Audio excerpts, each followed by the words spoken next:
Well, good morning, everyone. Happy December 1st. It's December. Many great things happen and are celebrated in the month of December.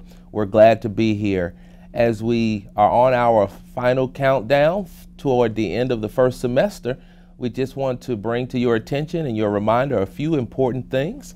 We'd like to first welcome you back from the Thanksgiving holiday and publicly thank our business services and technology departments and the staff for expediting payroll for November 21st. As you know, that payroll should have occurred after Thanksgiving on November 30th, but a decision was made to support issuance of pay prior to the Thanksgiving holiday, and staff basically were motivated, activated, mobilized, and they made it happen. So again, to our business services department and our technology department, thank you, staff, for what you did to ensure that that occurred. And I hope that all of you had a wonderful, wonderful Thanksgiving. As a reminder, December pay will occur on December 18th.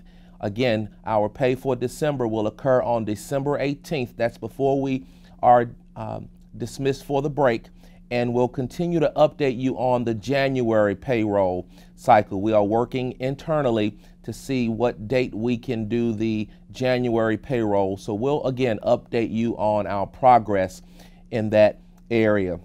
We'd like to remind everyone that we'll do a combination parent-teacher advisory on Tuesday, December 5th, from 6 to 8 p.m. at the Performing Arts Center.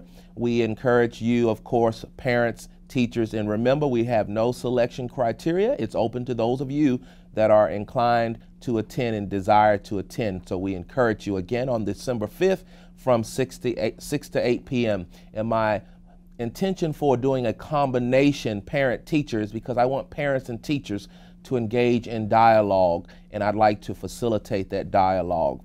We'd like to remind everyone that our Clayton County community will be celebrating art at the High Museum of Art on December 10th. Again, Clayton County, our community, our school system will celebrate the arts at the High Museum of Art on December 10th from 1 to 4 p.m. That's on a Sunday, so I would encourage you to get your family and friends, and you all come out to the High Museum of Art on December 10th from 1 to 4. I look forward to seeing all of you at that event as we celebrate arts and we acknowledge the importance of arts in the lives of our students and our community. We'd like to also remind everyone that Clayton County will have a night with the Atlanta Hawks at the Phillips Arena on Wednesday, December 20th from 6 p.m. to 9:30 p.m. We'll have, I want to say, our own section. And so we will be live, we will be having fun, and we'll be cheering the Hawks on to win the game while we're there. We want to see you all come out. Let's come out in large numbers. I believe we sold out, and they had to basically do another ticket selling because the tickets were selling so fast for Clayton's night. Clearly, I believe Clayton County understands how important it is to come together as a community and to celebrate and to basically have a little fun. You know, we're working hard. It's okay to have a little fun together. We'd like to thank everyone for your participation in the advanced ed work that we're doing as we prepare for our 5-year accreditation renewal. We are an accredited school system. We have been for several years, and it's just our 5th year where we go through the process, as all school systems have to be renewed.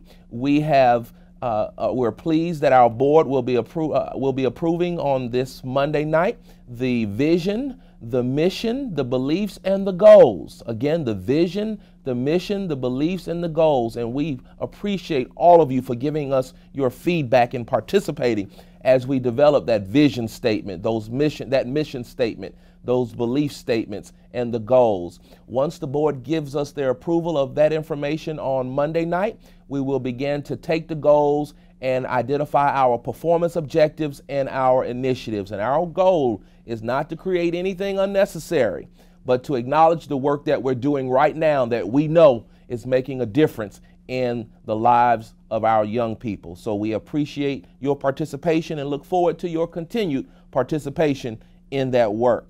We'd like to remind everyone about our pre-K initiative, 100 Wonderful Words That Work. We have a calendar of events We are very appreciative of the pre-K department and special ed department of exceptional students.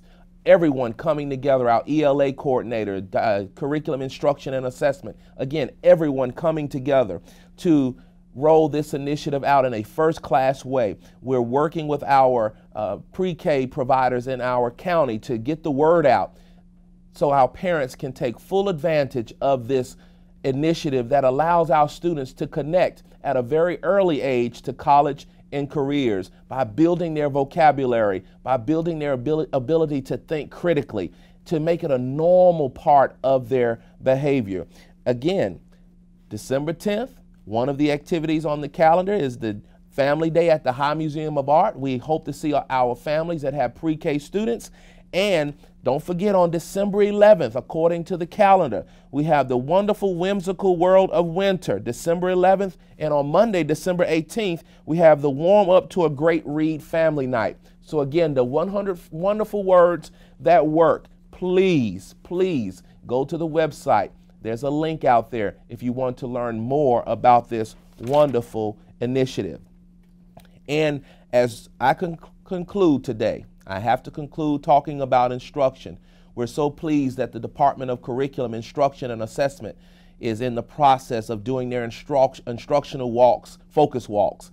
They're visiting campuses. The schedule has been disseminated. Schools that will be visited have already been informed. They'll be visiting classrooms, providing great feedback. And that's really what it's all about, to support our classroom teachers and to provide great feedback. And remember, in a high-performing culture, we are in and out of one another's classes all the time, providing each other feedback and support, because we know it's all about our students performing at higher levels. So we're very appreciative.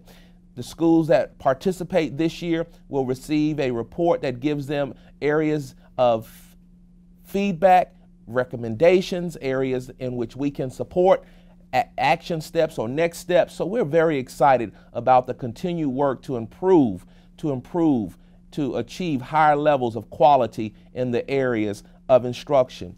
Also, you'll be getting very soon, if you've not already through your principals, our district benchmark results. And as you know, the district benchmark results are a compilation of the local school results. And so once you get that data, it's very important that you take time to analyze the data. There's a data analysis protocol that has been provided. Analyze that data. Identify the standards in which the majority of the students did well on.